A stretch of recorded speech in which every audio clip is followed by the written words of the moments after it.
What's up, everybody? My name is Dell. This is Dell on Movies. Thanks for hanging out with me. If you've been here before, thanks for hanging out with me again. Movie Swap is back, and this time we're doing it Christmas style because it is that season. It is the most wonderful time of year, as they say it. Tonight's guest is sort of a Christmas present for me. He's a friend of the channel. He's been a friend of the channel since the beginning. And when I say friend of the channel for this person, I don't mean he watches my videos. Yes, he does that. Yes, he comments. He also feels comfortable enough to actually speak to me about other things or about outside of just whatever video that I've released lately. So I feel very appreciative of that, and I'm glad to have him back for my very first Christmas swap. I am bringing in the monkey. What's up, man? Well, uh, I'd say everyone's visions of sugar plums running through their heads. Oh, that would be perfect for the holiday season. You got any big plans for the holidays? Well, as a matter of fact, yes, I'm going to be watching a film that I actually two that are really underrated. One is one is this. Is that Golden Compass? Is that what that is? Yeah. Okay, Um. I'm gonna go big screen on you just so everybody else can see that. Many people need to remember that even though Daniel Craig is not returning in the James Bond series, he could still return in this one because him and Nicole Kidman are still alive. Everybody in that movie is still alive, and this is such an underrated gem, really. I mean, it's beautiful. It's the even if just for the illustrations, the visualizations alone. I mean, you got Sam Elliott being friends with a giant polar bear. Yeah.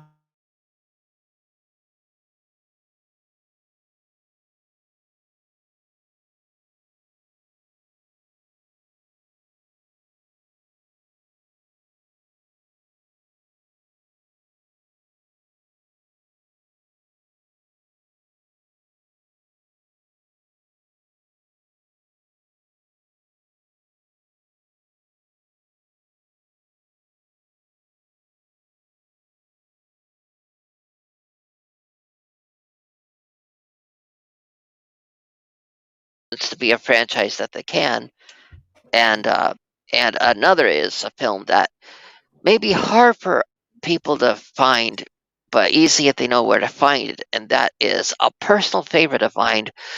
Tell me if you recognize this cast: Judi Dench, the guy who played Olaf from the Frozen, and uh what was that other one? The oh uh who was the actor that played Bullseye? Colin Farrell. Yes. So it's the cast of Judi Dench, Colin Farrell, and I uh, don't know who did Olaf.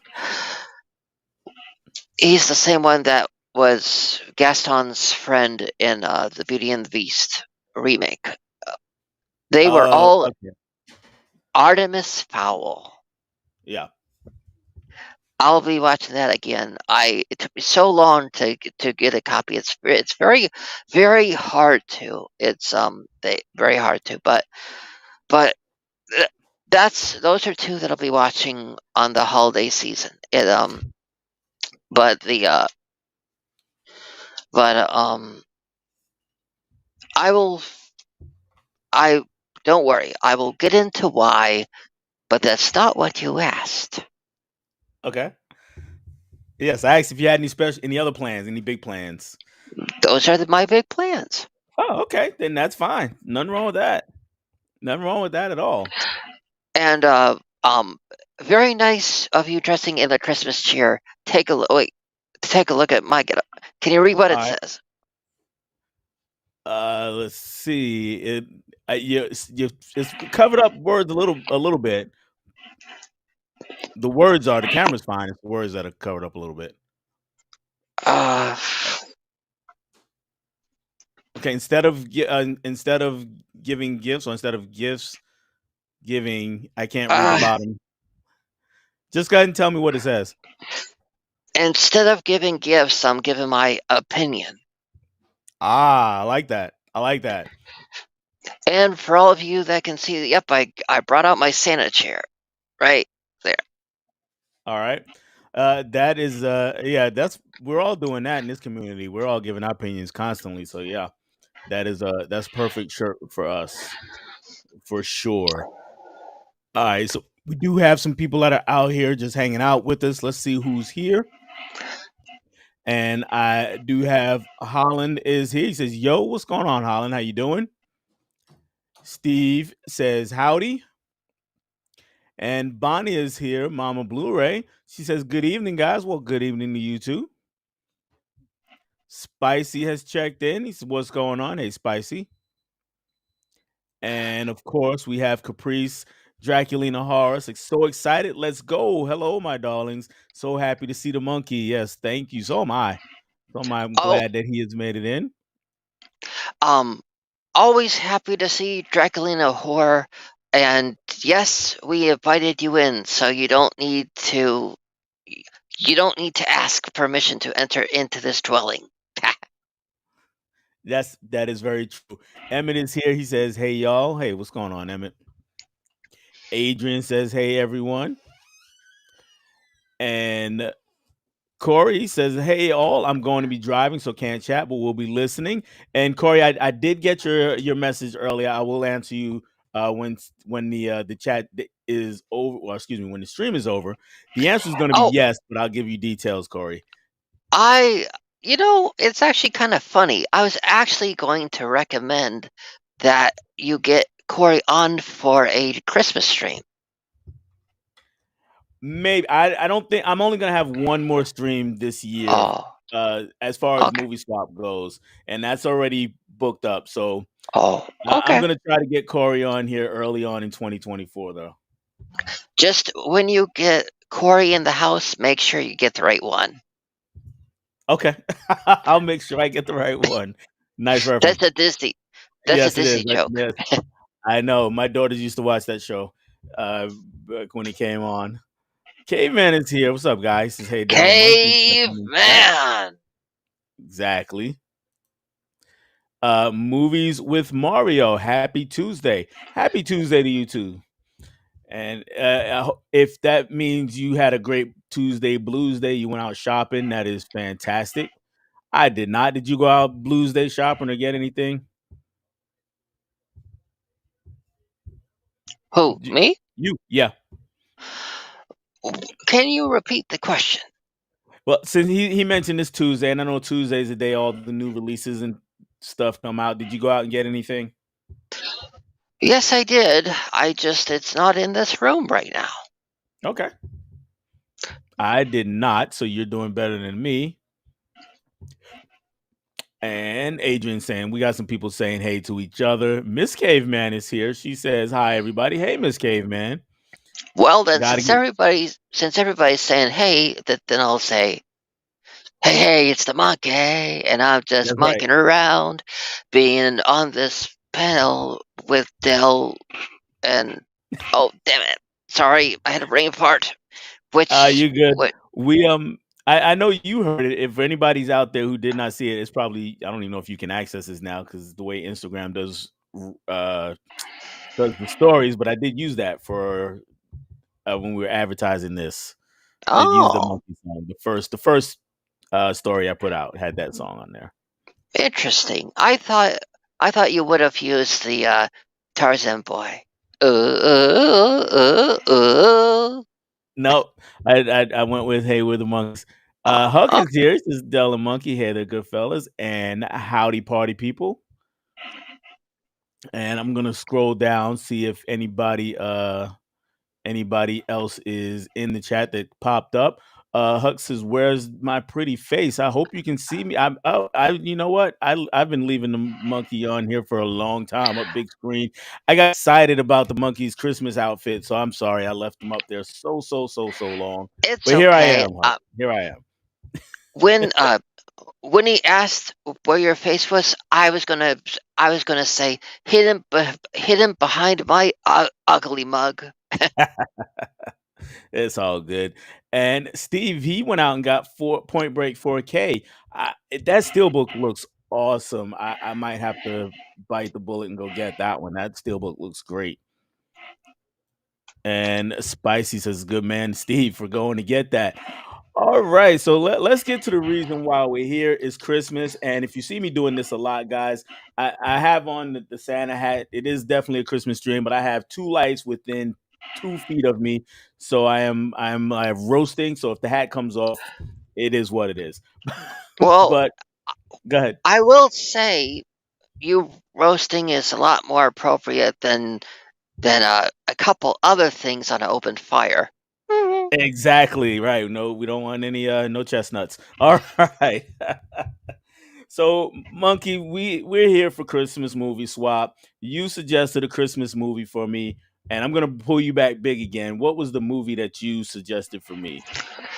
Well, since this is the Christmas season, all the parents ask one question, and that is what she wants for Christmas. And this is a severely underrated gem.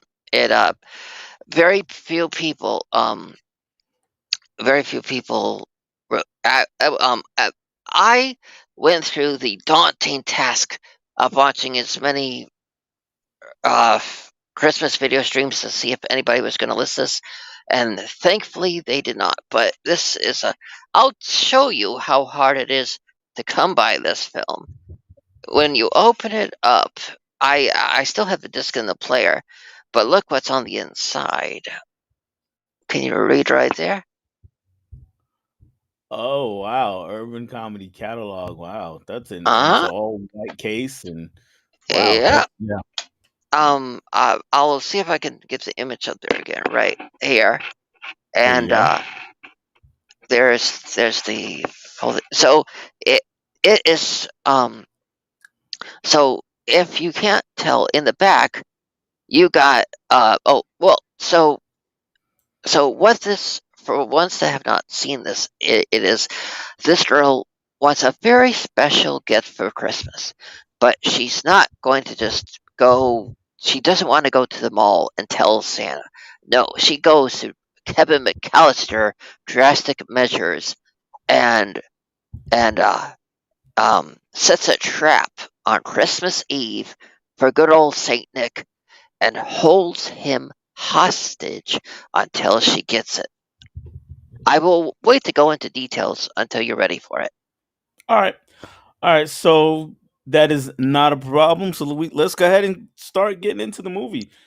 So right off the bat, we get some narration to open up the movie, kind of explain things a little bit, and we see her. She's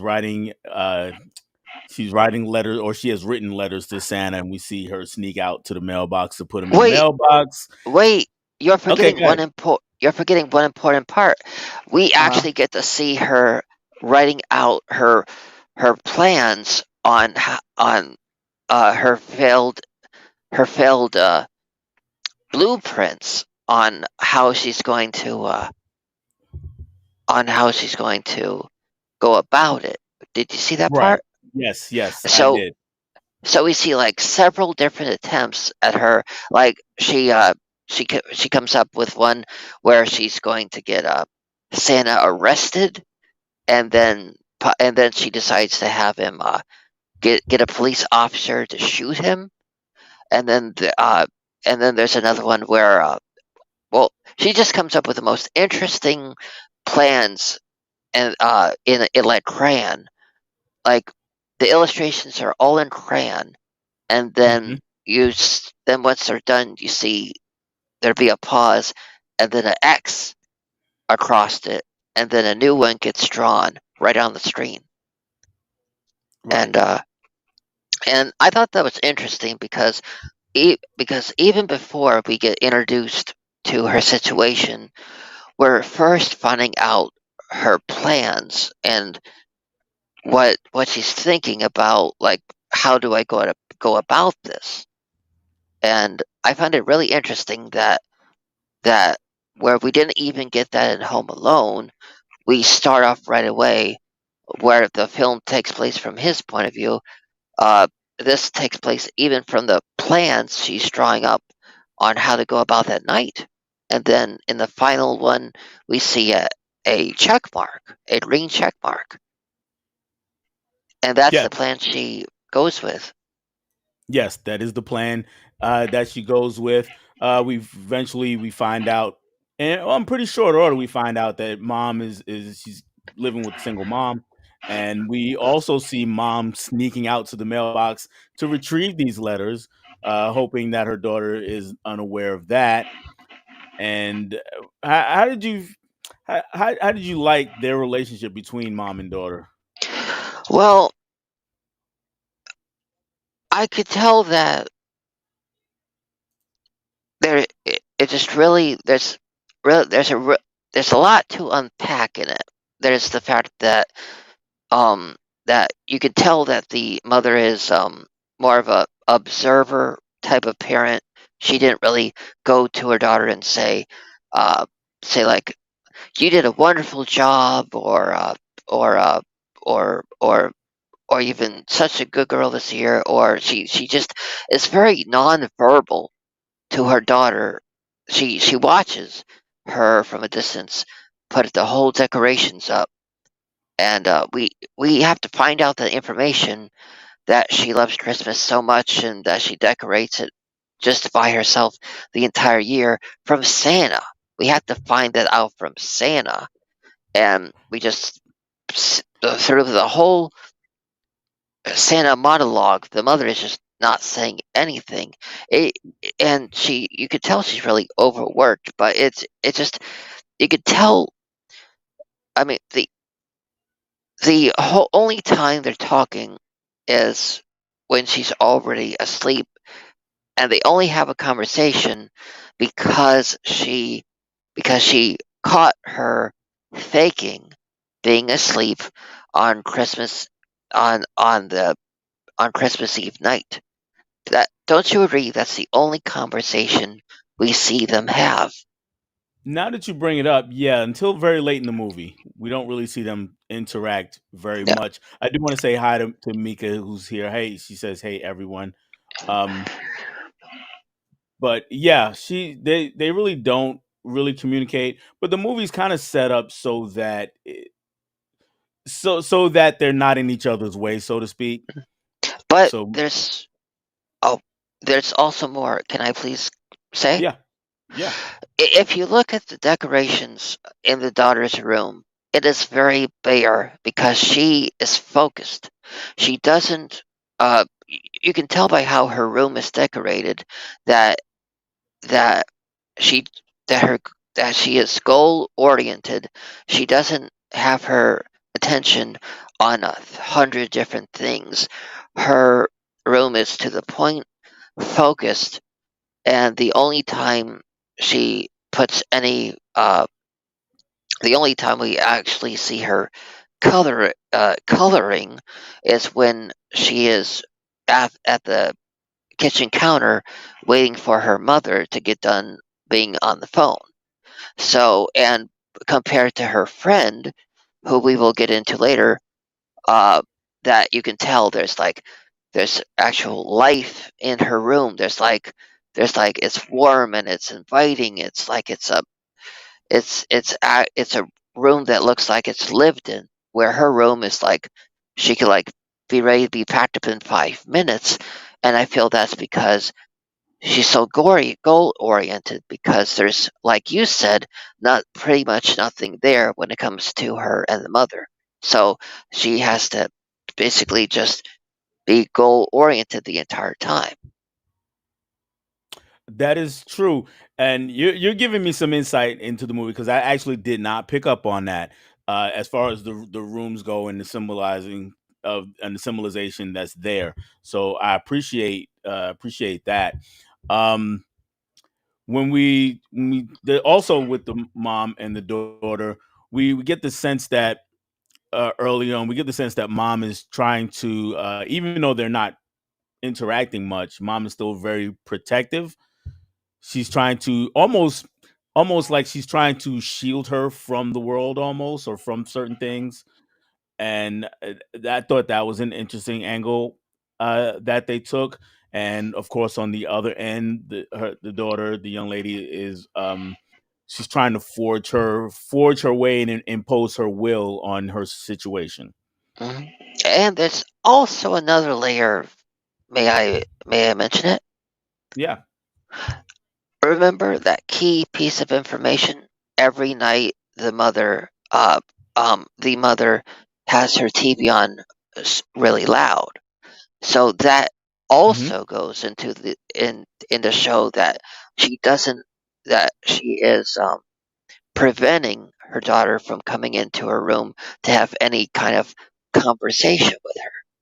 Hmm. So that goes into more of what you were kind of saying. Yeah. So yeah, she's very much she's trying to shield her, but yes, like we've been saying, there's kind of a wall between the two of them also, and that plays out through the movie. And you mentioned the best friend, the girl who lives next door, who comes over to essentially help her with the plans, Mhm. or at some point to help her Here, with the plans. here. Yes, that young lady right there. And their relationship is very different. How would you describe their relationship? I'd say she's a bully to her. She calls her Moosey, Hmm. and her friend even says, "I hate that name." Yeah, it's very much boss worker type of relationship. Yeah. He's definitely a It bully towards her. it kind of reminds me of Marv and Harry, don't you think? Marvin Harry from Home Alone. from Home Alone. I've only seen Home Alone once, but yes, I get the idea. I definitely get where you're going with that, though. Yes. Mhm. So yeah, I do see that. It yeah, yeah, it's that much. It's that, and uh, I keep saying the young lady. Let me find her name here, unless you have it there, because I forgot it. Because I'm terrible with character names, unless I've seen the movie 1,000 times, of course. Brianna Defrane. Right. What's her character? Is that's not her character name though, is it? That's her real name. Right. Oh, Okay. Abigail. Abigail. Yes, that's right. There we go. She kept calling her Abby. Okay. So yeah, Abigail. Um, so Abigail and the friend is uh well, and she's actually credited as Moosey, at least in what I'm looking at. So Abigail and Moosey, and yeah, Abigail is definitely the stronger personality of the two. She's definitely the bully. She's definitely bossing her around. Uh, but by the same token, I do get there's a genuine affection, at least from Moosey towards her, if not Yeah. if not in return. Was Yeah. there in return, do you think? I always felt she was I always felt she was treated kind of like a minion, Mhm. and but mm, I would say for the simple facts of she never tries to reassure her of any of the situation. She's always telling her to go home and go to sleep, or it's all gonna be fine. I guess it is reassuring, but I would say I would say I would say she sees Moosey as something necessary to her plans more than a Yes. friend. Yes, yes, I would totally agree with that. Just want to pause for just a minute just to see if anybody else has come in, or if anybody else has anything to say about what she wants for Christmas. Caveman is giving me a vital piece of information, though. Point Break Steelbook is only available to order from their website. I did not know that. I thought that was a Best Buy exclusive. I did not know that. Okay, so that is good to know. We got some folks just coming in saying hi. Well, folks just saying hi to each other. And And Caveman asked you a question. go ahead, go for it. Caveman asked you. He Did I said skip he it? what? Okay. If it is it further down? If it's further down, I'll get to it shortly. Oh, okay. All right. Patrick is here. Have Cheetah will view, and he says, "Hey, Reed." And he says, "San Jose State is headed back to Hawaii. Are they going to that bowl? Is it the Aloha Bowl they're going to? Is that what's happening there?" And again, we got some more hellos. And he says, yes, playing Coastal Carolina. So we got some sports talk going on. And yeah, Florida State got ESPN out of the CFP. I agree. We'll have to talk another time about that, though. Yes, if any college football fans are out there, you know what's happening there, and they're having big conversations about football down there. All right, so here it is. Caveman says, so for everyone that can't find the DVD for What She Wants for Christmas is on Prime and Freevee, and that's where I watched it. I watched it on Amazon Prime and didn't have any problems there. And Mika says, haven't seen this one. We'll try to get it in this month. Patrick, we're still talking. He says, great. Have a 3-bowl losing streak. Talking football there. All right. See if anybody else is. We're thanking Caveman for the information. And Holland, we got all right. So let's. Laren is here before I move on. Laren is here, and let's find Caveman's question. Hey, Laren, what's going on, man? This is Dell and the Monkey, and let's see if this is digging your updated background. Dell, is that a Batman statue behind me? No, I'm gonna go up big for just a minute. I'm gonna go big just a minute, and all right, so behind me, I have a Santa hat with Batman on. I'm gonna pull it off here and bring it up close to the camera. So yes, I got let's actually see Batman. There's Batman. So Batman on a Santa hat, and on the other hat, there's another one down there, and that one actually has the Avengers on it. So they're hanging out with me for this Christmas stream. I'm just gonna put it right up there and maybe fix it later. All right. So no statues. Unfortunately, I am not Tim. I cannot afford such things. And let's get back to the movie here. So What She Wants for Christmas. We've established the relationship between between mom and daughter, between the daughter and best friend ish. There's one other relationship that Abigail doesn't even know she's in, and we find out far before she does that Santa, because Santa does come into her house, and this is not a spoiler. I'm gonna say who it is, but this is not a spoiler for the movie, because, like I said, we find this out pretty quickly that the person who is dressed up as Santa is actually her dad, who has not been with the family in 5 years. And let me ask, how would you take this tact if you were him? Would you take this way to try to get back into or to get back into the house, pop in this way? No, I would have. If I so as his as someone will get into later on says, he is a man that everyone knows his name, and that his name gets strikes fear into everybody.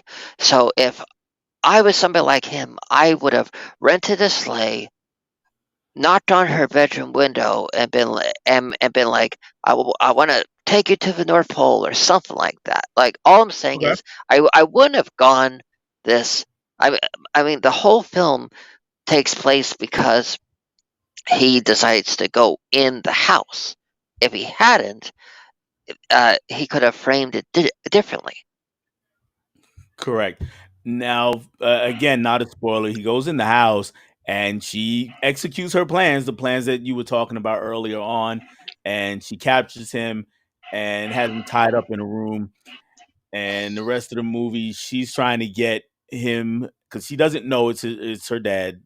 She's trying to get Santa to get the gift she most wants, and Santa is trying to figure out that gift without asking that direct question because he's supposed to know because she's written this in a letter.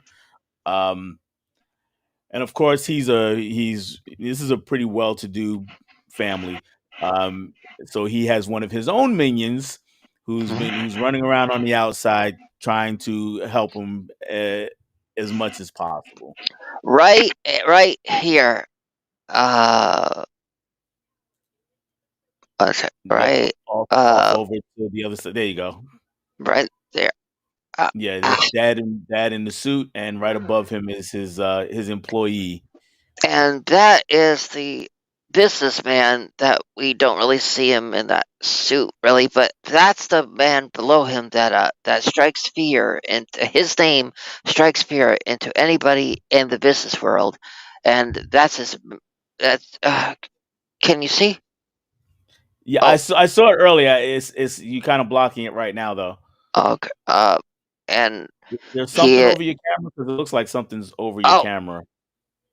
uh There we go. right. There you So go. so that's the father that is the businessman, and that's his elf. Sorry, that's his. That's he He's an actually, employee, like an assistant, but he's yeah, dressed up like an elf. yeah, and here's the whole family that you're talking about.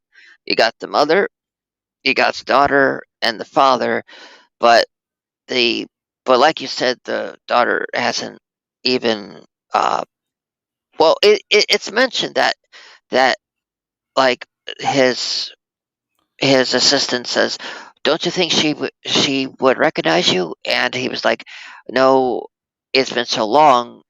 Uh, she wouldn't." Right. Correct. Correct. But but may I talk about him for just a minute? Yeah.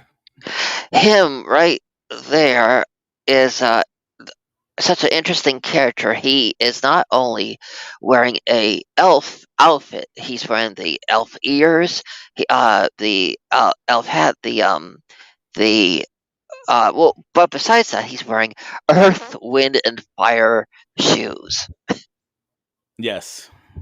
And I just thought that was such a really unique thing, because in all the other versions of Santa and all this, we always see all the elves, all the Santas dressed up in like the typical, normal stuff we associate with it. And here we got this elf that shows up to help his boss wearing earth, wind, and fire shoes. Yeah, that was pretty interesting. That was definitely pretty interesting. And the whole time I'm watching his character, I'm thinking, he's pulling a Damon Wayans. Yeah, there was some similarities there. He's definitely channeling some of that. So I can agree with that. All right. So without spoiling the ending, you've kind of hinted at it. You've talked about it a little bit, but just give me how you felt about the ending. Well, you kind of skipped the middle. Okay. Go Well, ahead. she is so goal oriented on this that what what she uses to get to in as a incentive to get Santa to do what she wants and give her the present is, remember, she um at the point the elf gets caught by her his assistant, and she holds them both hostage, and to do a ransom video that she is going to put on YouTube. Do you Yes. remember? Yes, I do remember that. She's gonna put the ransom on YouTube. Yes, absolutely. So even though the assistant says we got nothing to worry about, the father says if she puts it on YouTube, every single kid is going to wake up Christmas morning and see that Santa is being held hostage. Yes. And that would So be catastrophic. Yes. yeah, so not only does he have to deal with a situation with a time limit to get what she wants in time, but he has to figure out a way to do it before she uploads it, because she even has cue cards on what to get her to on to, for what him to what she gets Santa to say on the camera on screen. And I think the elf maybe has a little something to say too, but it's like so it wasn't just going to be her saying she held hostage. No, the entire video was going to be Santa and the elf on screen reading the cue cards. So Right. the whole time, uh, um, so the whole time um, it was, uh, um, so, um, uh, so, um, So, what was I saying? about her reading the cue card. So the whole time. Yeah, so when the kids would have woken up and turned on YouTube, they would have just seen Santa reading those lines, and it would have seemed Right. like Santa was on screen doing this, and it was like, but the video. Do you remember what it was about? Uh, that one's a little fuzzy. I remember there was a video. I don't quite remember what the video was about. The cue cards were for saying. So she was holding Santa and the elf Mhm. hostage, and Mrs. Claus was going to have to send the gift instead because she wasn't going to let him Oh, okay. go. Yeah, that's right. That is correct. Okay. Yes. So it it got really dark at that moment, because at that time the father, aka the fake Santa, realized that all the kids were going to realize that Mrs. Claus was going to have to save the day. And secondly, that to find out only from the cue cards, she was not going to let him or his elf go to get the present. That she was now including Mrs. Claus in this. Right. Right. So, yes, he had big plans for all of them. Eventually, eventually, mom does get involved at some point in this. And for me, I will say that when the most engaged I was with this movie is when mom came into the picture later in the Mhm. movie, Yeah, and it was that scene. Oh my god, my heart stopped, because it's like, uh, may I say, or do you want to say? go ahead, go for it. So you got to remember, from her point of view, she went to bed thinking everything was fine, and then she wakes up, and the mother like first spots Moosey, and she's like, "What are you doing?" And then so it's Moosey that kind of gives it away a little bit. Yes. But then for her to go in and instantly know, because Moosey did not know who Santa was. She thought Santa was really Santa, and if you remember, Moosey actually came up with her own plan on how to rescue Santa. Yes. Yes. But so when the mom enters the room, the look they give each other.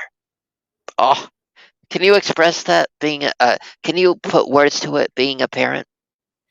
Well, it was a lot of different things in that look. It wasn't really a one emotion look. There were a lot of different emotions wrapped up in what was happening there. Um, y- the After having not seen this man for so long, it's like surprise, disgust, um, anger, even fear a little bit, and not fear in the sense that she thought he was going to do something bad, just fear of what his presence might cause. So that's really what I got out of that. And you are correct. Uh, the mother really goes.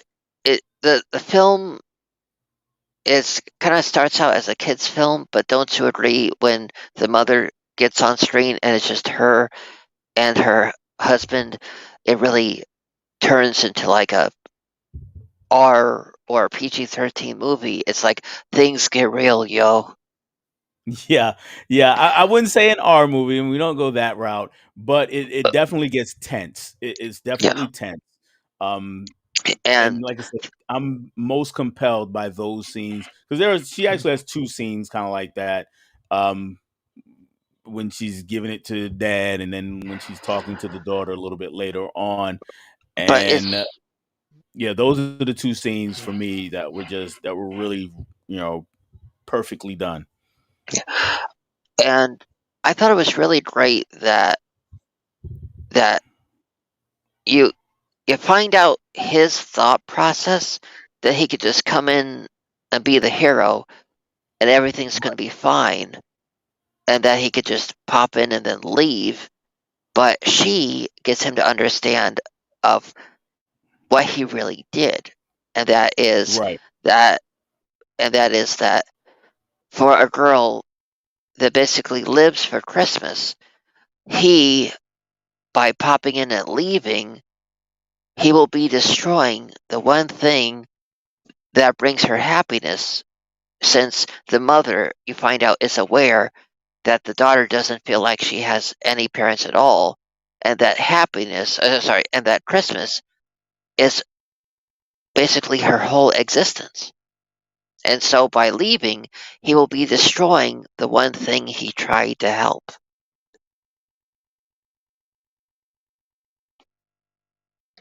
Oh, what happened?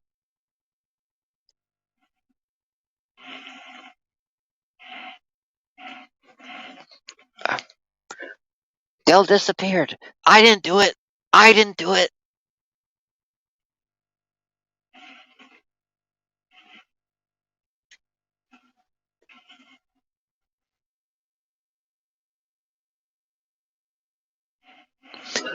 Uh,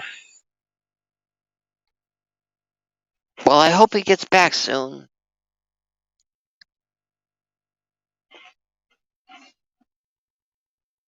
Dell, come back. Boo-hoo! Boo-hoo-hoo! Can you hear me? Can you hear me, Mike? Yeah, yeah, Okay. yeah. You disappeared for a minute. Oh, you That's one of disappeared those. again. Oh, you're back. I'm back. This whole internet thing. Sorry about that, guys. All right. So I'm back, but so what I was saying, because on my end, it looked like you disappeared, but it was really me that disappeared. Um, so what? Well, let's go quickly through the chat, and then we're gonna wrap up this movie. And Culture Trini is here. What's going on, Trini? And Uh, a little above that, there was some conversation about Roadhouse and Point Break about which was the greatest movie of all time. I'm gonna say this, guys. Both of those movies are their movies that, yeah, while you're watching it, you kind of go, "Man, this is the best thing ever." So I get it, I understand. But if we're pitting just the two, I'm voting Point Break. I don't know. um, How about you? well, I would say Roadhouse is only best when you have a cold brew in your hand, and Point Break is only wait. Yeah, and Point Break is only well technically uh they're I would say, ah, Point Break is best during the summertime when you want to pop on a film that just gives you a nice, warm summer vibe, and the other, uh,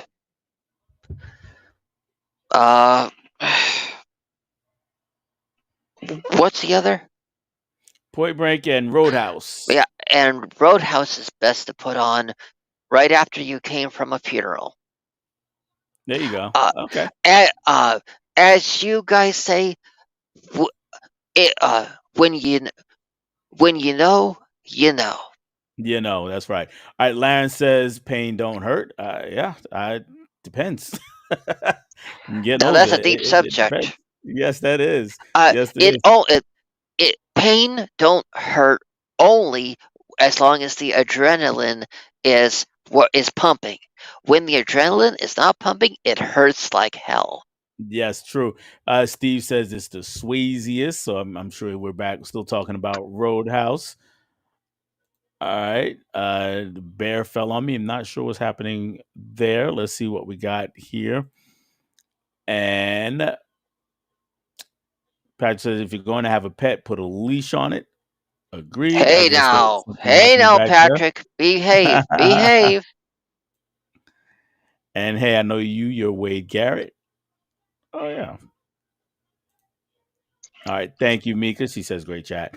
All right. And yes, this is where I disappeared. It says he'll be back. Yes, I'm back. I'm back, guys. I got a bunch of saying he should be back. We got Patrick singing jingle bells for us. Jingle All bells, right, very jingle good. bells. All right. So let's get ready to finish off the movie here.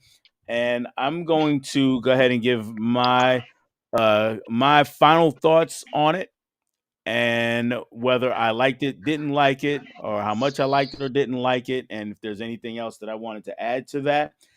And I will say this. So I watched this. I think the idea of the movie was great. I did not like the execution of the idea though.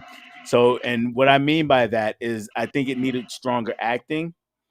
I thought the acting was a little rough, especially our main character, the little girl. I thought the mom was a very good actress. I've seen her in a couple other things. I thought she was a very good actress. And to be honest, I thought the movie should have been more focused on her character. And let me explain, and then I'll give you a chance to respond to that. Because I watched it with my wife, and I said this to her. I said, I think I would have liked it better if it was about mom, because for a Christmas movie, you know, it's pretty clear that mom doesn't have the Christmas cheer. She didn't help decorate the house at all. The daughter did it all by herself. There's a cloud of sadness that hangs over her all the time, and she's like you said, she's distant from her daughter. So she has to go through learning to get the Christmas cheer, which is what Christmas movies typically do. And I thought that if the movie were more focused on her character and still had the same kind of situation, I thought it would have worked out better for me. But yeah, you can go ahead and respond to that if you would like. Well, I think that it's actually I agree that the acting is that way, but I think it's purposely for a reason because number one, we start out from the daughter's point of view, and Hmm. then things only get serious when it's only the adults on screen. And so I think that so I think the film is meant to show that that when the I I think the film is supposed to be from like her point of view, and so but you are correct, sorry, I'm just a little jumbled up because of what Patrick said. I mean, it's he kind of cut Oh, close a bit. Uh, the pain kind of don't hurt. cut Yeah. close a bit. Uh, well, uh, So yeah, my basic premise, my basic thought is that more mom focused movie, I think would have gave it a better Christmas feel. And another reason is I just couldn't connect with the daughter that much because she was a bully to everybody in the movie, so I had a hard time connecting with her. Um, but yeah, Well, I think the film well, I think the film is a perfect example of of it going differently. Like it to me, it's kind of like they. I guess you could say the mother and the father have a "It's a Wonderful Life" moment where, hmm and so it's kind of like "It's a Wonderful Life" combined with Home Alone in a modern time. that's fair. That is very fair. And I really liked it that way because it was like you got the parental element, you got the kids trying to go to even more extreme lengths to get what she wants, even willing to scare the entire world of YouTube, the entire all the kids in the world, uh, getting the kids to tell their parents and everyone that she's holding Santa and his elf hostage. She's willing to scare the entire population of kids that watch YouTube just to get what she wants. That Yes. it just is a really different take, and I really love that because nobody, like no other kids film goes this route as to basically not only ruin the Christmas for her, but to ruin the Christmas for every kid in the world just to get Right. her one present that she wants. That's Right. really going to So extreme measures. yeah, so what it sounds like to me really is that the same reasons I didn't really connect it to her, you looked at it a little bit differently and connected with her. So that, I mean, that's perfectly fine because, like we say, all film and all art is subjective. So there's Well, nothing wrong with that. I can certainly say, don't you agree, when it comes time for her to go to college, she's definitely going to ace her SATs. Probably, yes. She will most certainly do that. She is definitely an alpha and very smart. She's extremely smart. All right, so I'm gonna run through the chat really quick. Laren says he agrees, and "Pain don't hurt" is a Roadhouse quote. Now I'm gonna come clean about Roadhouse. I have seen Roadhouse probably 2 or 3 times, but it's probably been 10, 15 years since the last time I saw it. So, and I don't remember that quote. I do remember some other quotes, but I don't remember that one. Laren saying hi to Huck. And Steve, I can't believe no one mentioned Swayze's butt in Roadhouse. Dolphin smooth. Yes. Yes, it was. Um, I do remember that. That's one of those seared into my brain images I can't get out. Um, dude, it's a line from yeah. So everybody's kind of informing everybody that is a quote from Roadhouse. I'm sorry, guys. I didn't know that right away. How come we're not mentioning the Jeff Healy band? Jeff could play him in some blues. I guess we're still talking about Roadhouse. And love this chat and everyone in. Good night, everyone. Good night, Laren. Thanks for hanging out. And yeah, so guys, for what she wants for Christmas, check it out. Let me know which side of the coin you fall on. Didn't work for me, really worked for the monkey. So, and that's all good. But we're gonna get to it. Another movie, and Laren says Mhm. he's here. So thank you for still hanging out. And we're gonna get to a movie that probably more of you have seen. And my movie that I had to monkey watch, I was a little bit surprised that he had not seen this movie, but it is Bad Santa. So the story is, of course, that we get Billy Bob Thornton. He plays Willie. He's a down on his luck safecracker. I don't know if he's even down on his luck as far as professionally because every year he and his bestest buddy, where is he? Who's Tony Cox's character? Is Tony Cox on this cover? He is not on this cover. Tony Cox is not on the cover. He's on the back. It's going to be really difficult to see him in that picture. But anyway, they dress up like Santa and an elf, and they work at the mall during the Christmas season, and then rob the mall or whatever store it is, department store, and then skip town and do it all over again this next year. And they're on to the eighth time. I think this thing, yeah, they had done 7 times in 7 years. So they're on to their eighth town. But after the seventh, which is what we see right at the beginning of the movie, Billy Bob Thornton's character, he's clearly an alcoholic. He's just going through a lot of tough emotional times. He just seems on the verge of ending it all. And he tells his friend, you know what, this was the last one. I'm not gonna do it. His friend tells him BS, because you know what, you're gonna drink away all your money, and you're gonna be ready for me when I call you next Christmas to do the same thing all over again. And next Christmas rolls around, so of course they do. He calls him up, and yep, Billy Bob Thornton, or Willie, has done exactly that, and needs the job. So they move on to Phoenix, Arizona, and try to do the same thing all over again. All Well, right, go for it.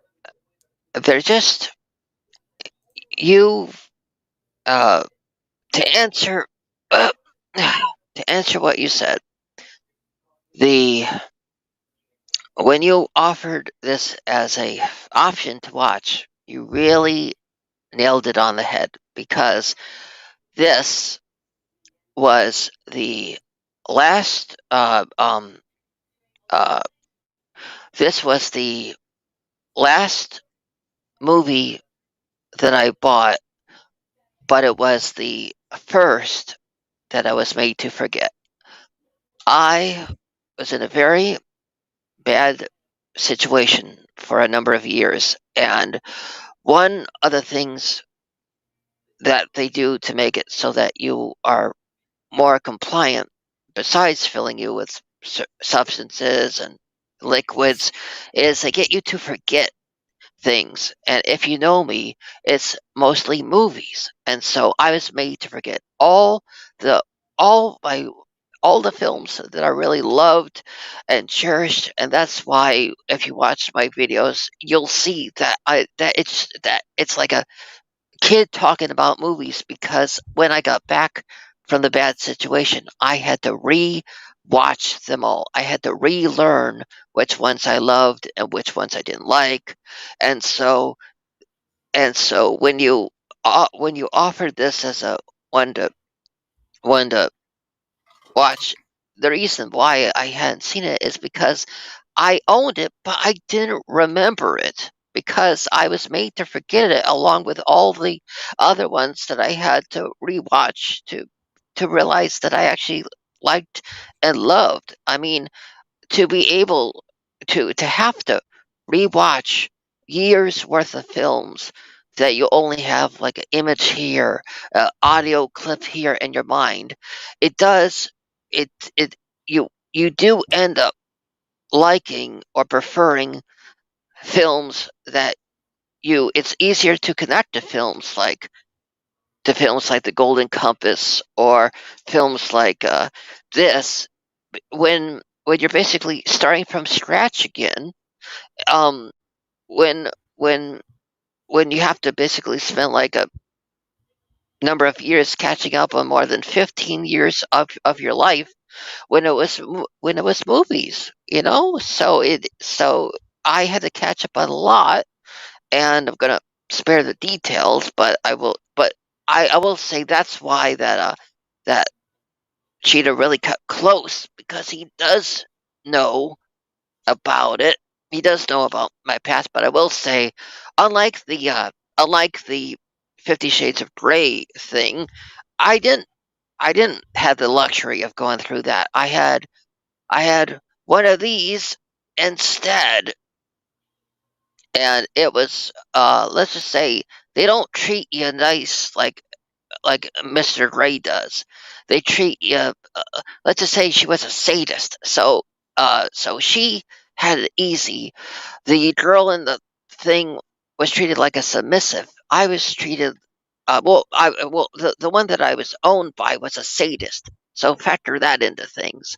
So when she said the thing about Pet being put on a leash, it really really kind of frazzled me because yes, I was, and yes, mine was leather. Mine was leather, but yeah, so that's why I kind of cut close. But so that's why I hadn't watched it because it was the first, because it was the last that I had bought. But it was, and yes, I can only assume that I did watch it back then, but it was the first that I was made to forget because since it was the last that I had bought. So it just, uh, but I'm keeping out a lot of the details so that it so that the stream doesn't get too dark. But that's why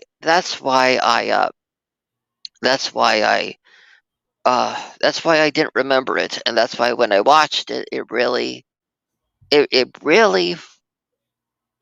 was the you gave me the perfect Christmas present because it was it was a film that I hadn't properly watched in, like, so it just it gave me the experience that I should have gotten years ago, or the experience that I don't know, but it was just really, really nice to watch it. But I will say very quickly, I mean, lots of people kind of hint that it's actually a really fun experience, and with people do all that stuff, but it's really not. It all depends on what you're treated, and all depends on what type of person you are. Like, you, Ken, and everybody else would probably be fine, but uh, sorry, it's sorry, it just the uh um Cheetah, can you please not trigger me anymore by mentioning things on pets on leashes? I would greatly appreciate that. All right. So Uh, here's what we'll do. Here's what we'll do, Monkey. I'm gonna give you a minute to compose yourself, and we'll go through the chat here really quick, and you just take all the time you need. All right. All right. So, Monkey, he's stepping away for a minute, and that's perfectly fine. All right. So let's go ahead and see what you guys are saying about Bad Santa, because some of you are talking about it. Billy Bob was damn fierce and faster. Says Patrick. Thank you. Uh, Cal says Deli Del. I'm gonna remove. Let's pull you out. Monkey, whenever you're ready, just let me know. All right, Cal is here. What's going on, Cal? How you doing, bro? And he's saying oats. Not sure what the oats are about. All right. We got a lot of oats. People saying, oh, to Holland Oats. Duh. I don't know what I was thinking. All right. He says, yay, Dell and the monkey. Cheers, everyone. Hey, Tracy. How's it going, Tracy? Glad you made it in tonight. And we got Holland saying, hey, Tracy. Laren saying hi back. So we got some people just saying some highs back and forth. Cal, my favorite Superman is everybody's favorite Superman, that's for sure. And I'm glad to see that a lot of you are still here. I really appreciate that. Monkey, whenever you're ready, give me a thumbs up. Um, yeah, just they can't hear you, so just give me a thumbs up. All right. So I'm gonna bring the monkey back in. All right. So if we can, let's try to get back to the movie itself. okay. Um, Um, so what did you think of the relationship between Willie and Tony Cox's character? And I I'm trying to. I may have a different take on this, but I actually think that the that his friend, the short one, was actually the good guy in the film because Whoa, interesting. because he, as he stated later on in the film, every year Billy Bob Thornton has gotten worse. Every year he shows up more drunk. Every year it takes him to crack the longer to crack the safe. Right. And and yes, the I think that he does kind of care for him, but and but it's that he when you look at it, Billy Bob his character is not really this badass that he's trying to portray. Every single time his friend talks talks bad about him and makes him feel like poop, he ends up going out and getting drunk. And so it's not so it's how he's treated that by the ones closest to him that trigger his alcoholic behavior. But I feel that the reason, besides how he's treated by his accomplice, is that the may I get into why I Yeah. feel he is? So I feel he is a alcoholic Santa because throughout the film he has carnal relations with women, but he never has had any children. I feel that he's an alcoholic Santa because he's constantly around kids when it comes to the Christmas time because he cannot have any of his own, That and is that an he. interesting take. Oh, I have sorry, not. I was talking during it. Can you please say that again so they can hear you? Yeah, I just said that was a really interesting take. I had not heard anyone go down that road for this movie when they're trying to Mhm. analyze Willie. So that is an interesting take, and I can see it. It makes sense. Mhm. And He is around kids all the time. um, sorry, I was talking again. Can you say that last part? No, I just said yeah. It makes sense. I can see that. Oh, um, no, no. I was talking when you were saying that he's around kids all the time. Yeah, well, I was saying he is around kids all the time, so that would make sense. That he would want at least one of his own, and it's kind of bothering him. I just had never thought of that. And the film is so full of symbolism. I mean, it is just amazing. I mean, every time we see Willie, there's something green in the background. From when he's at the bar, there's a green light behind him. There's there's always like even when he's at the bar in Florida, he's cutting limes. Yes, yes, yes, So he is. so there's always a sense about greed when it comes to Willie, but then when we get to Bernie Mac's character, he's always around something that looks like orange or gold. Like he's either around oranges, he just is always something around those colors. It's like throughout the entire film, if you look for it, Billy Bob Thornton is always around something green, and Mhm. Bernie Mac is always around something either gold or orange. And I mean, even his cowboy outfit, wouldn't you agree, is like Yeah, goldish orange? yeah, yeah. It is And kind of like a rust color kind of deal. Yeah,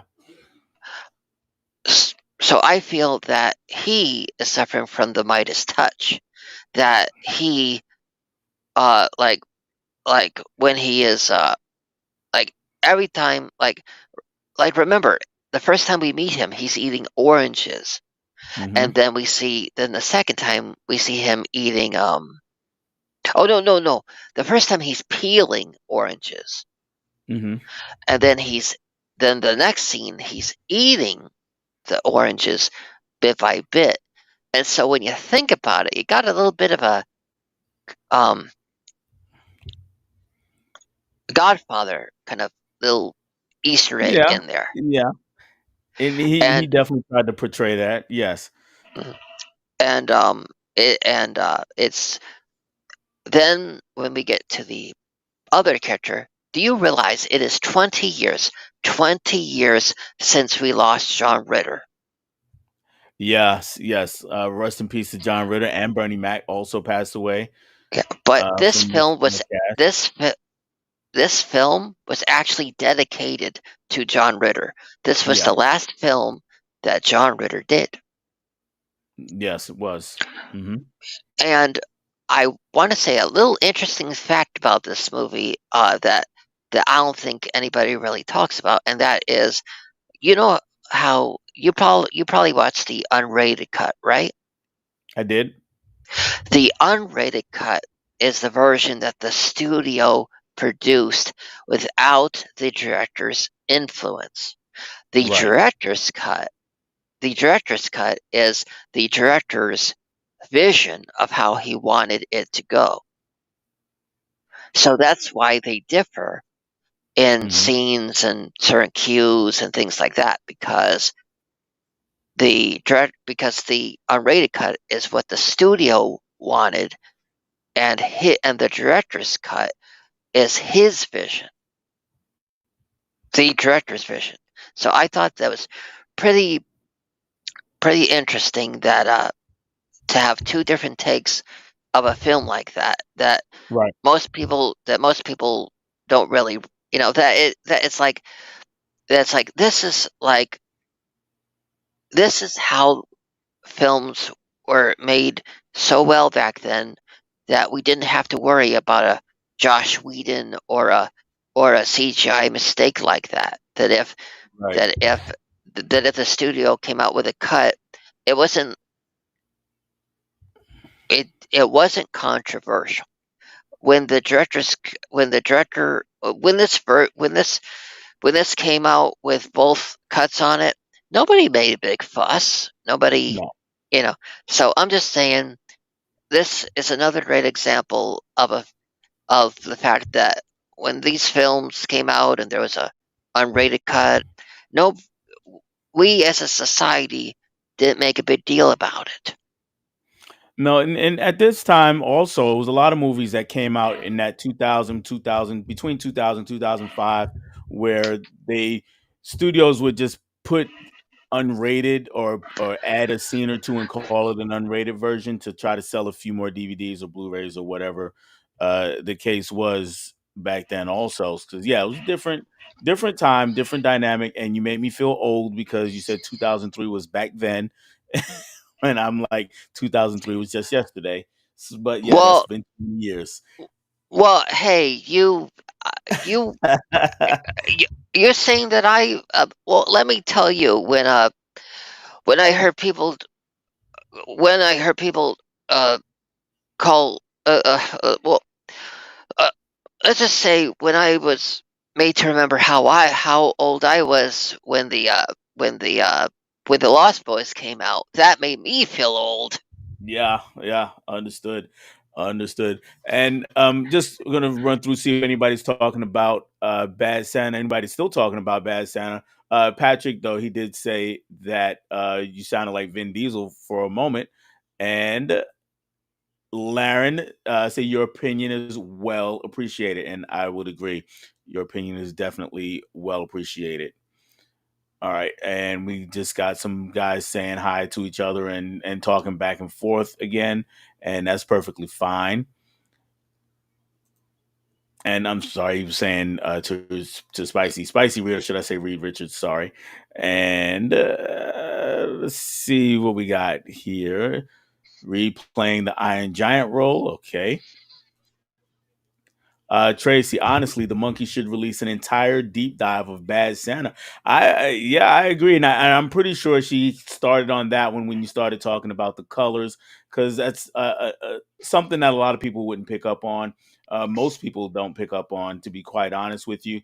And while you were saying it, honestly, I'm like, well, okay, now I have to go back and watch it again to make sure and to see if I pick up on some of those same things. So I really appreciate Mm. that. And the conversation about Willie and why he is the way he is. So Um, great stuff. there's actually a lot more that I want to say. May I? Yeah, go for it. There is so much, because there's a scene where where and I may go a little out of order, but it's for a reason. There's a scene where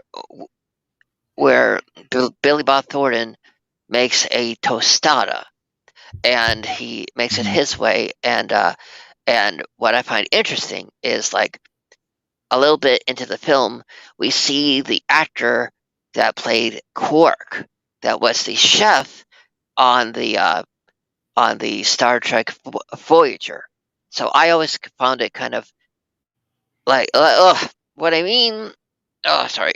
What I mean to say is that, um, what I'm saying is, when I was watching it, I found that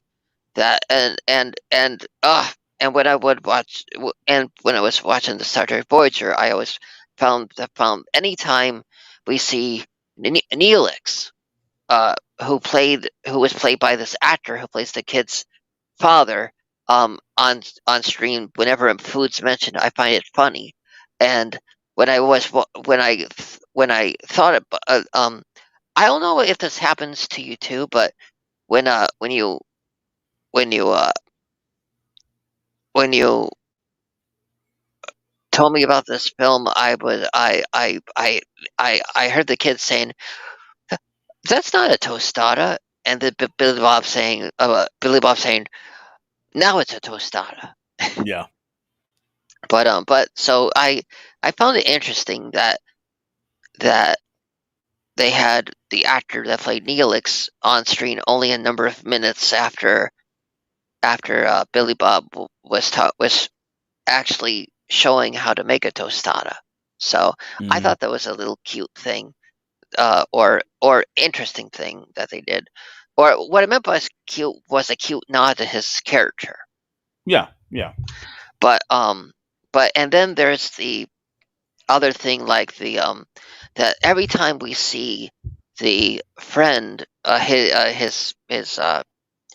his partner, Well, yeah. every time we see his partner's wife, she always is like either touching clothes or touching a accessory.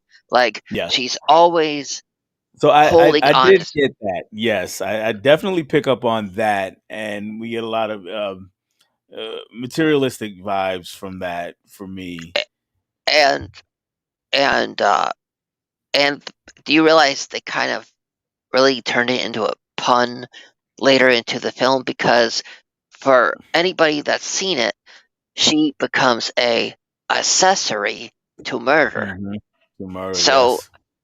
I feel that that it's so full of doggone symbolism. I mean, and it's just such a pleasure to watch. But the trying to see something else I brought. I don't see it right now, but but the and what I really liked was that he ends up getting his redemption, because after all these years of being surrounded by kids, and then getting upset about it, like he he keeps saying that like he outright admits to what I said he is, because he says he's been spending like 30 years uh being a Santa, having kids piss making him piss on Hmm. himself.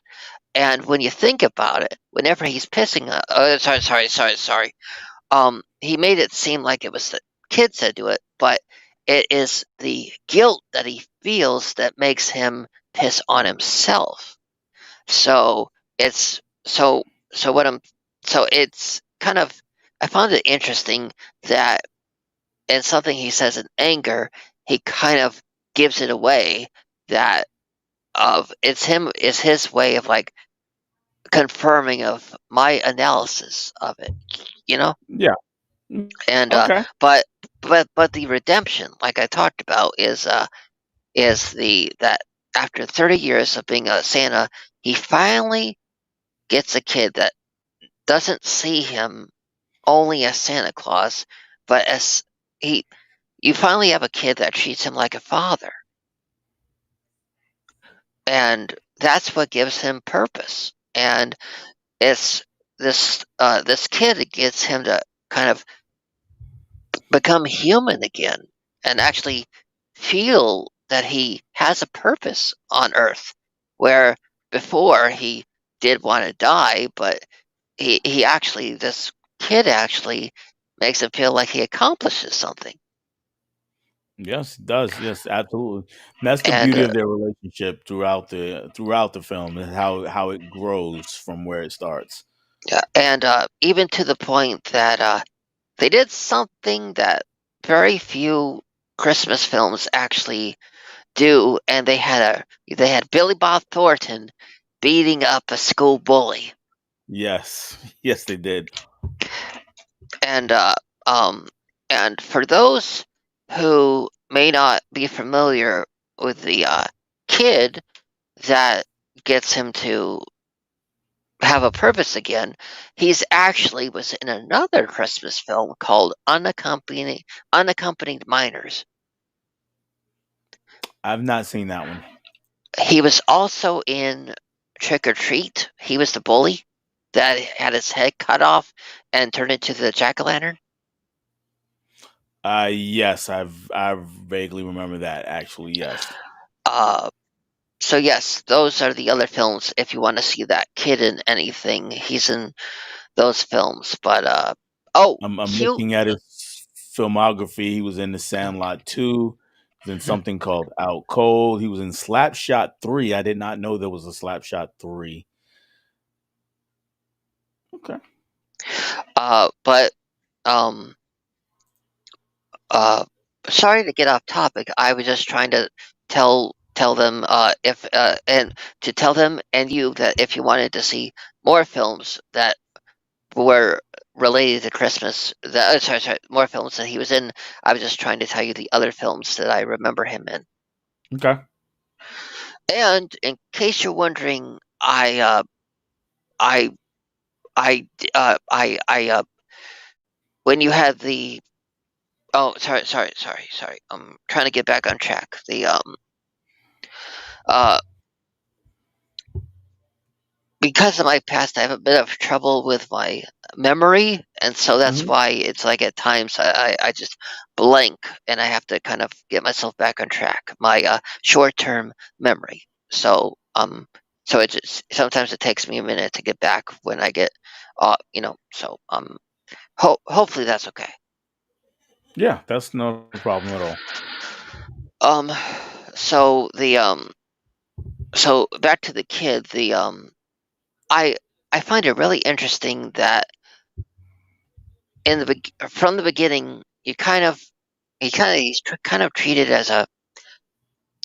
Can we say that R word on here or not? I'm not monetized, so I'm not worried about it. So go ahead and Okay. say what you need to say. Well, how about this? He is treated mentally challenged. How about that? It works also, and But they do use the R word in the movie. yeah, but he but you find out later on in the film he's really not. That he does know that Billy Bob Thornton is not the real Santa Claus, and that he only saw him as his friend. Yeah. So I thought that was really interesting because that even causes Billy Bob Thornton, in all his sarcastic, uh, Gary Busey-ish behavior, to just take a pause and process it for him to realize it. But then we get to something else that oh man, the we got to talk about the bartender. Oh, Yes. Yes. uh, Lauren she, Graham. yeah, I can't find it right now. I must have dropped it, but I had brought a thing of KY jelly to hold up when I mentioned her. Yeah, I mean, Okay. you got to understand. I I only knew her from the Gilmore Girls, and after watching Right. season after season of the Gilmore Girls, which, yes, when I got out of my bad situation, I bought the whole set, and so I watched episode after episode, and then as soon as you reminded me of this film, I was like, "Oh my god. Oh my god. We finally get to see the hot mom. We finally get to see the hot mom." And yeah, it was the fact that you get to see the Gilmore Girl mom in a hot tub saying, "Fuck me, Santa, fuck me, Santa, fuck me, Santa." I mean, we get to see her from the backside, and we get to see her doing it in a car. We get to see her like doing it like 2 or 3 different times. I mean, this film is the closest we get to an X-rated film of her. I mean, I'd say she is she is. I mean, everybody else may think the American Pie film has the best mom in it, but I think Bad Santa has the best one. I mean, but there's a She's little not a thing. mom. She's not a mom in Bad Santa, though. She's not What? technically a mom in Bad Santa. Don't you remember towards the end of the film, she does get to become his guardian, the kid's guardian. Ye- Remember? Yes. Okay. We're pulling technicalities, but okay. Yes.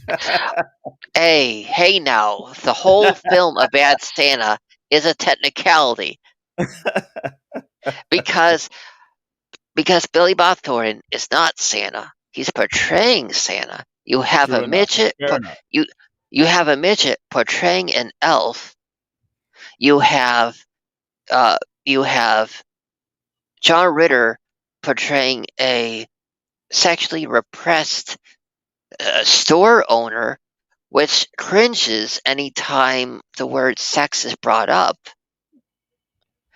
And he's even uncomfortable, saying certain things. I mean, even when Bernie Mac says things, you see that John Ritter wants to throw up. You see Yeah. him, you see him close his mouth and close his eyes, and you see him go pale. You know, it foul language and sexual terms clam John Ritter up to where you just see him go pale as a ghost, and but yeah, so when you talk about technicalities, the whole film is full of technicality. I mean, even Fair enough. Fair enough.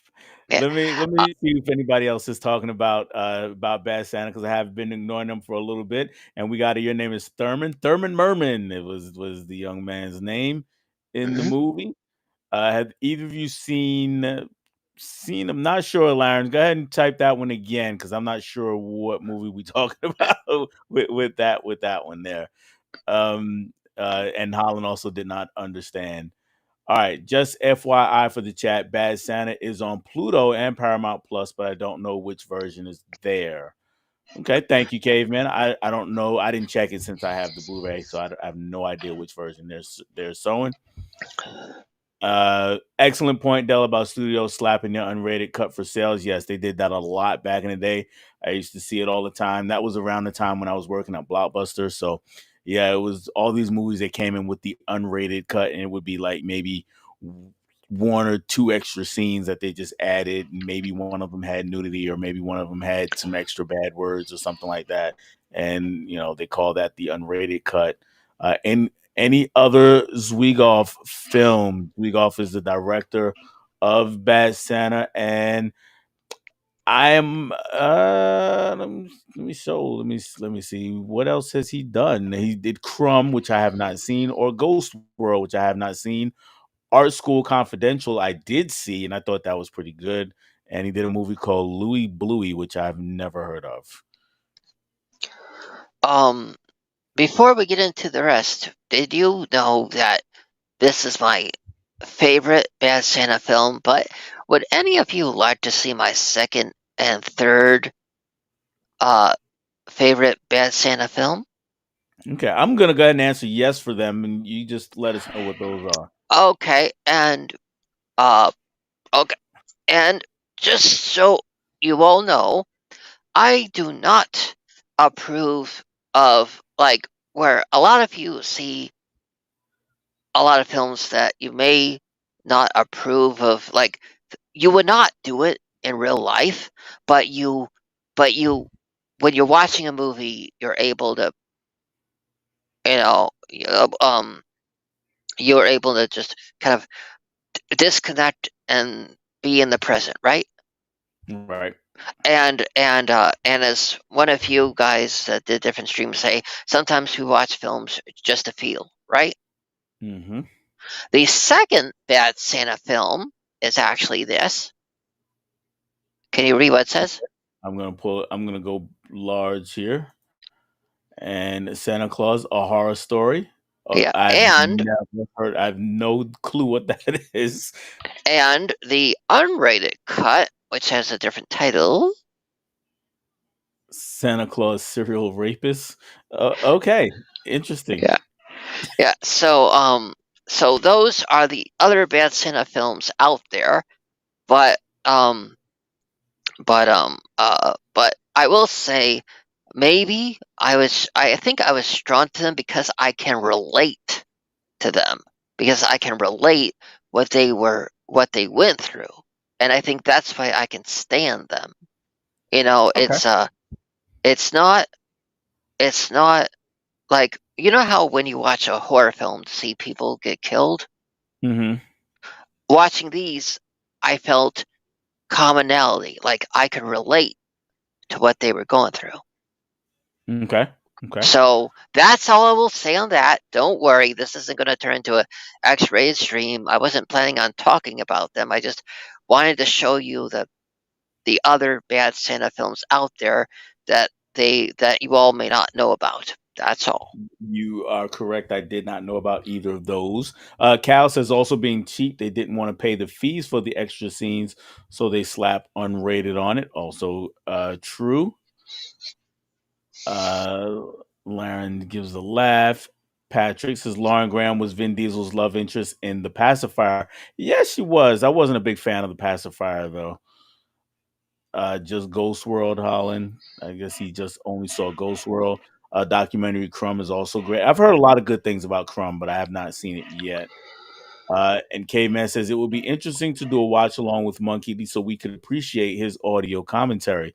Yeah, you're giving us a lot of gems and going from one end of the spectrum to the other. So Max says Max is Tracy's boyfriend. Monkey is spitting real game with Quark and Neelix. Yes, there we go. And I thought it was just being drunk caused him to pee on himself. That's what Guy says, and that's an easy thing. That's what the movie kind of leads us to believe. So I'm right there with you. So Monkey's giving me some insight on that. Quark ran the bar on the promenade in DS9. I have not watched that. Please, OJ slash like in honor of the recently announced White Broncos Steelbook edition of the Naked Gun. Please don't delete me. No, you not be deleted, K-Man. But we hopefully you guys are out there, OJ slashing the like button. And the funny thing about OJ Simpson is he actually was back then an affable and charming personality publicly. Now we all know privately was a different thing, but I can understand how he fit into something like the Naked Gun. Lance says, this is deep. Can we talk about the wooden pickle? Ah, yes, the wooden pickle in the movie. I'm going to give you a Yeah. chance for that in a second. And he says, it's funny, John Ritter cringing about sex stuff. He made Skin Deep where he was in a glow-in-the-dark condom fight scene. Yes, that was hilarious. And that just kind of shows John Ritter's range. He did have pretty good range as an actor. Skin Deep is lost comedy. I don't think that has ever made it to Blu-ray. I don't think. I'm not sure.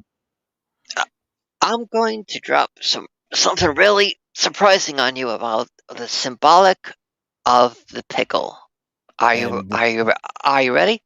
I'm gonna let Caveman's comment go up there. He says last two films Monkey showed are on Pornhub. I had no idea. All right, so go ahead for you're about to go the wooden pickle. Excuse me. Oh, wait. You said they're on And Pornhub, but I will say, remember, we're all about physical media collectors here now, aren't we? this is true. Hey, Tiana's popped in. The symbolic of the pickle is, aren't a lot of pickles sour when you first bite into them. True. Just like Billy Bob Thornton in this film. He is sour, and at the time he gets given the pickle, he is acting like a turd. Ah, okay. Or the other name for a turd, the S word. Ah, yes, yes. I got it. And then by the end, when he's holding the other gift, that oh, but that scene is so symbolic because when he's at the elephant scene, and the elephant scene is so symbolic in itself because remember, even from the time of the of the Fantasia films, remember, and the Alice in Wonderland, the pink elephant was always referenced with drugs and alcohol and all that stuff. Do you remember? Yes, absolutely. And but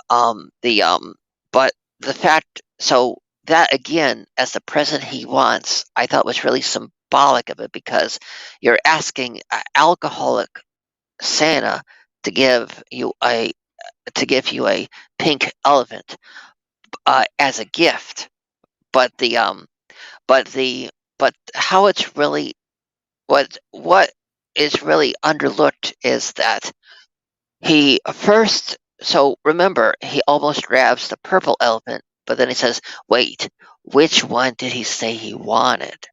Because in the beginning, he first says that he first asks for a pink elephant, but then when he comes in later on in the film, when his underwear is pulled up after what do you call that? Oh, Um, a wedgie. yes, yes. After he When he gets got the the wedgie, wedgie, they were he way up there said too. what? But go ahead. I said those underwear were way up there too. Um, but to be fair, there were 4 or 5 kids helping pulling them up. Yes, yes. Um, the and for everybody that you should go look because it doesn't show anything. You could tell he peed in them. Just to let you know. Okay. Okay. So but so what I'm saying is how it's relate. No. What I'm trying to say is that remember this is the second altercation he had with the bullies. So I think that when he saw them for the second time, that's when he peed himself. And so Right. that's why Yeah. what? No, I was gonna say the first time it really didn't escalate because he just kind of scooted past them. Even So I think that's why they were peed in when he got him pulled up over uh because the bullies, even though this kid doesn't yell, he doesn't scream, he doesn't really give the bullies anything to work with. I mean, when he's being bullied, he just has a stone face on him. You know, he doesn't antagonize them the entire time. He's basically just walking away from the bullies, right? this is true. That I feel that's why his underpants were peed in because even though he doesn't say anything, they still scared him. Yes.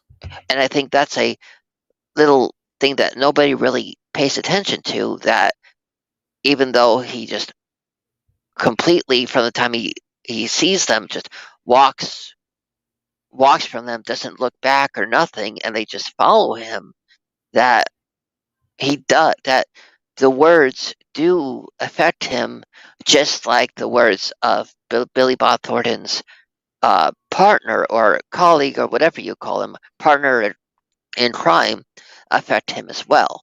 So I thought that was an interesting parallel, that these two characters both get affected in ways that, for reasons that are not really talked about on screen. Okay. Okay. Yeah, that is very fair to point out. And again, lots of great insight from you Oh, tonight. oh, oh, oh, Yeah, oh. go for it. Uh, back on the elephant. Why it's so important that he remembered which version the kid wanted is because, like I was saying, when he came back the second time, he said he wanted a purple elephant. But Billy Bob Thornton, who has spent like what 2 weeks hearing kid after kid after kid after kid what they want for Christmas, he remembered what he remembered he didn't.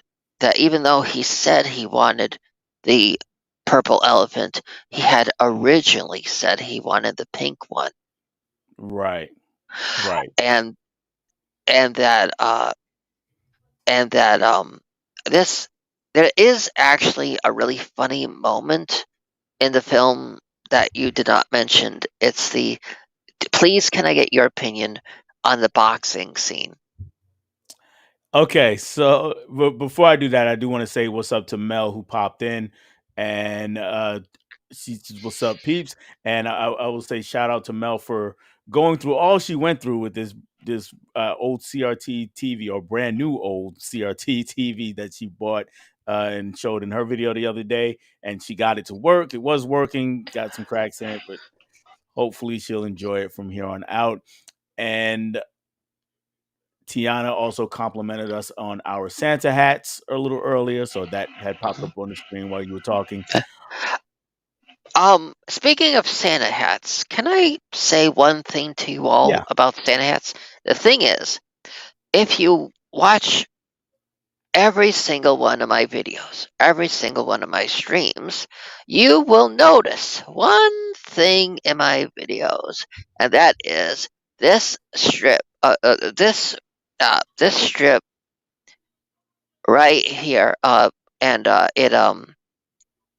is like you spotted. If you look, you'll see I'm wearing a Santa hat in every single one of my videos. So I it just it just since I've already said about my past, it's just something that I'm always wearing something Santa related because it just makes me happy. I mean, it so where everybody like there's been tons of streams where they said that they watch like where some of you watch Hallmark 24/7 and some of you watch the Halloween Halloween films or horror films 24/7. The the you know the there's you know you know we get this you know we we planned this stream a while back, and then I was very surprised just a day or two ago that Stephanie of Movie Chatter kind of said something. I was waiting to tell you all that but I like it for a different reason. Like there is like there is a film that that because of my past, it can make me fall asleep. Like yes, when some of what like yes, I can watch like when I first started to watch your guys' content, you were able to help me fall asleep.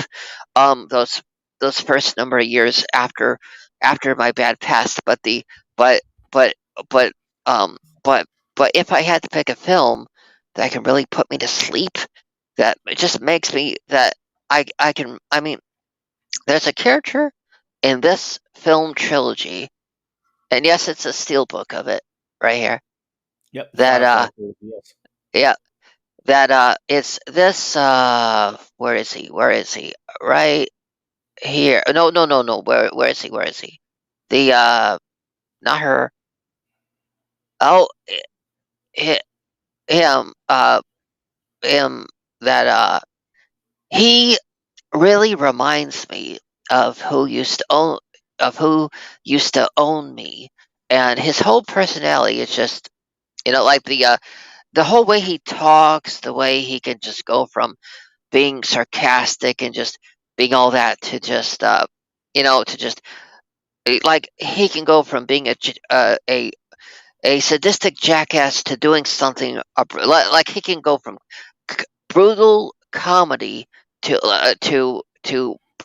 doing something really evil and bad, and I can put on, and it just puts me in a state like because of my past, I have to stay away from alcohol and yeah, every single form of alcohol I have to stay away from because of my past,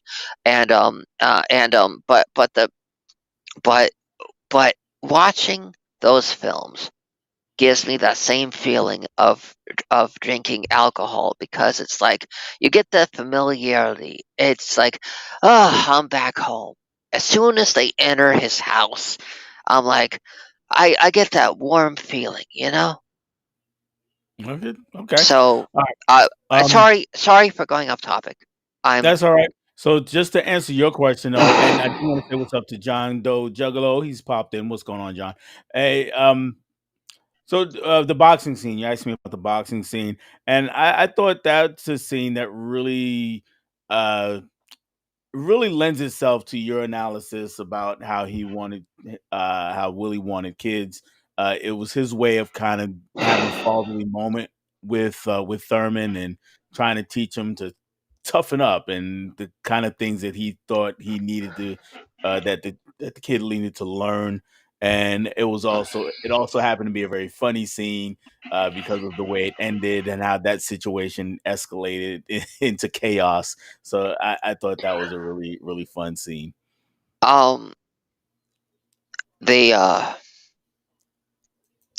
I uh first I want to apologize. I was trying to explain, and then I kind of went off a little bit. I don't know if you know this, but when somebody gets triggered, it's really hard for them to get back completely back on track. Mhm. I'm but so I'm really doing my best to stay on track, and I'm sorry that I kind of got a little off topic, but That's all have I right. been have I been staying has when I gotten off track, have I still stayed focused? You've been pretty good. We've been it's been interesting. So it's not like you're just flying off into left field. You've been largely relevant to the movie, and sometimes yes, more relevant to yourself, and that's perfectly fine.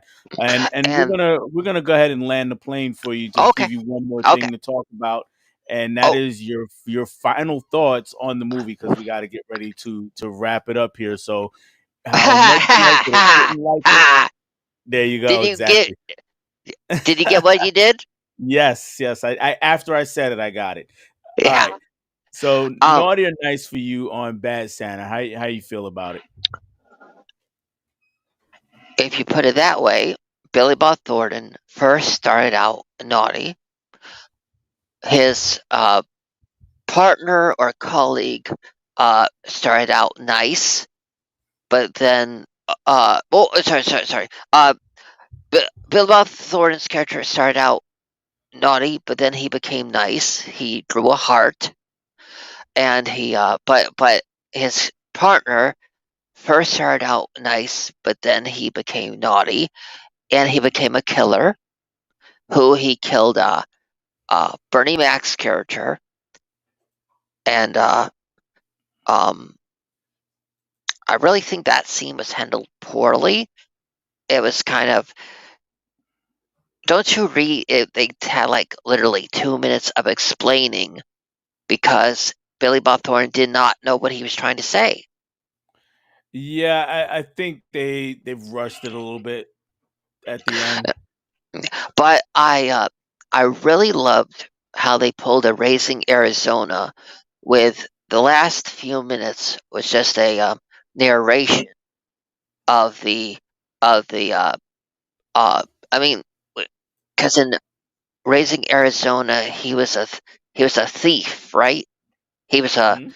he was a robber or thief, and in this movie, oh sorry, in Raising Arizona he has that monologue at the end in the last couple of minutes when he's showing what happened to each character. Right. But in just like in this one, where he's not like a what the other guy was in Racing Arizona, but he is like he's just like him. He's a criminal that is doing the narration, and I really loved how it kind of wrapped things up where you saw that the narration talks about how because he came clean in the letter, he was kind of let off the hook a bit in a way, but the whole, I would say, if you all want the movie summed up, go watch after he is shot and holding the bloody elephant, because the elephant, again, you see a close up on the elephant and it's bloodied, but he points out that the elephant, even though the elephant's bloody, so was the gift that the kid, the pickle, that the pickle was bloody too. So Yes. each of their gifts were bloodied. Yeah. Yeah. And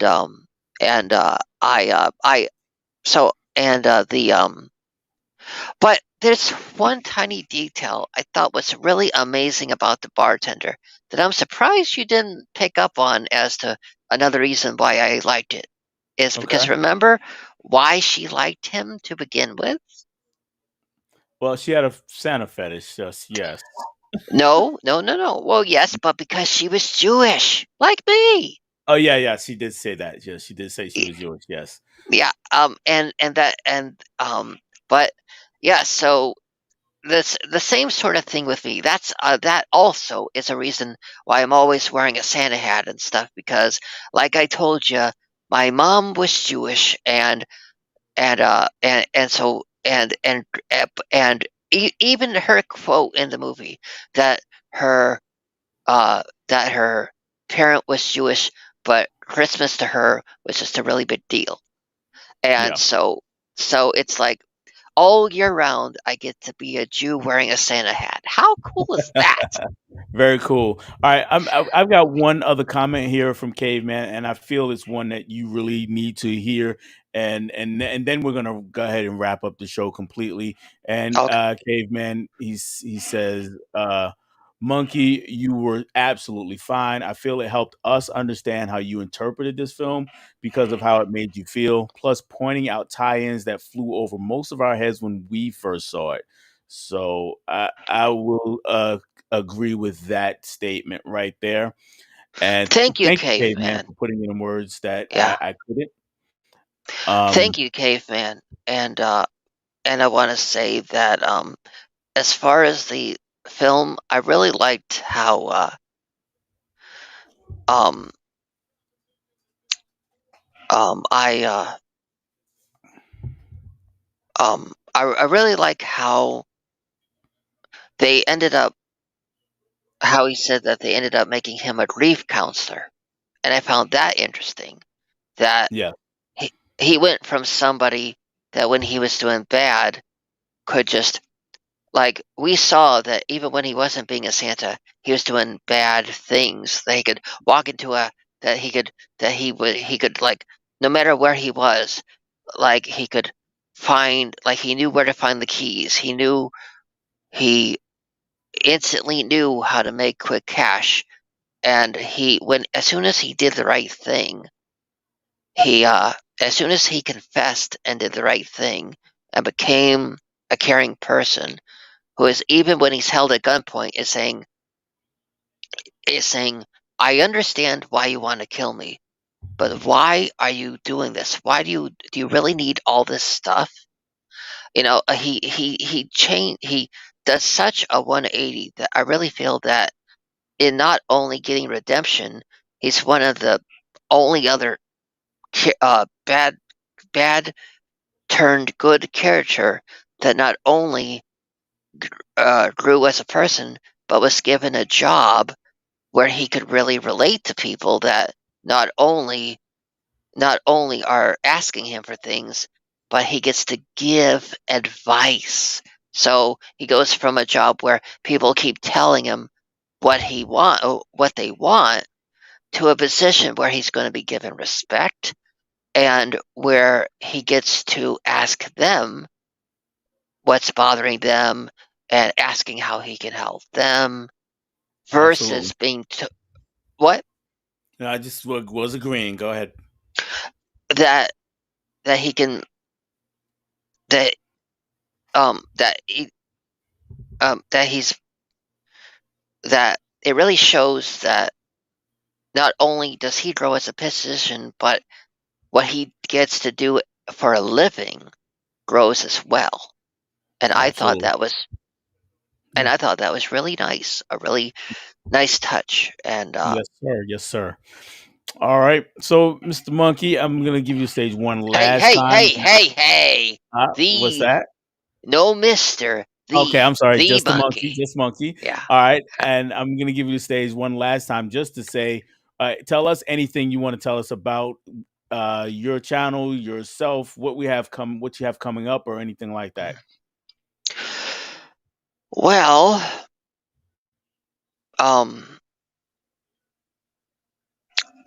I uh um I don't know if any of you can tell, but December is a bit of a rough month for me. It does have to do with my past a lot, but what I will say is that don't worry that that is another reason why I kind of went cold turkey on the content.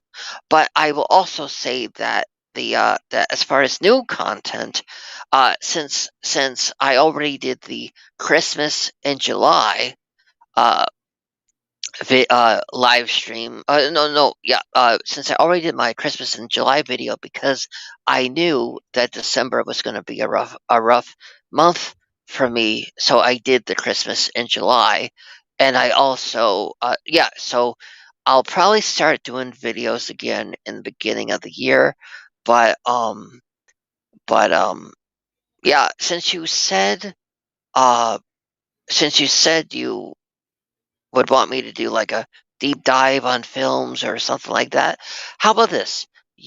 Any of you contact Dell with what movie you want me to do a uh, a deep dive on, and uh, and Dell can reach out to me and let me know, and I'll do videos like that, and I'll and then you'll be so my future content will be the deep dives that you pick that you want All me right. to do deep dives on. All right, So you heard the man. Let me know or go to his channel, reach out to him, sub up to each other out there in the chat. For this channel next week, I have another person smarter than me coming on, and I'm gonna have the one and only Celeste de la Cabra coming in here on Tuesday the 12th. he is amazing, and I really hope you can get his girlfriend on there too, because his girlfriend is really knowledgeable on films too, and they just have this chemistry on camera. And Yes, uh and also they have a connection to Ken. Remember, they also do the monthly what are they they called? do the audit. They also do an audit. Yes. Yeah. And So very fun. I would never do one of those, but yeah, but yes, very fun. And Monkey, I'm gonna say thank you. And I've got to actually get off of here. But Monkey, thank you so much for coming on. I really, really appreciate it. Thank you. Everybody in the chat, Caveman asked that we hit the like button on the way out. Please do that if you hadn't done that um already, and sub to each other.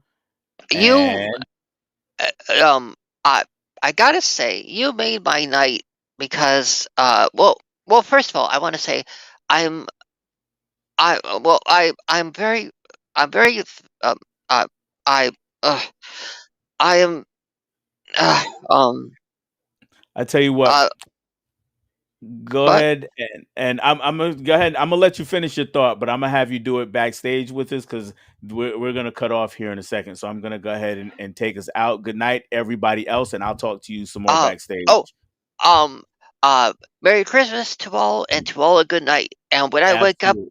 I'm getting a CAT scan. Oh, okay, cool. No, Hope no, hope that turns out well. no. That's from the Santa Claus. Oh, okay, good. I've never seen Yeah. that. Okay. All right, good night, guys.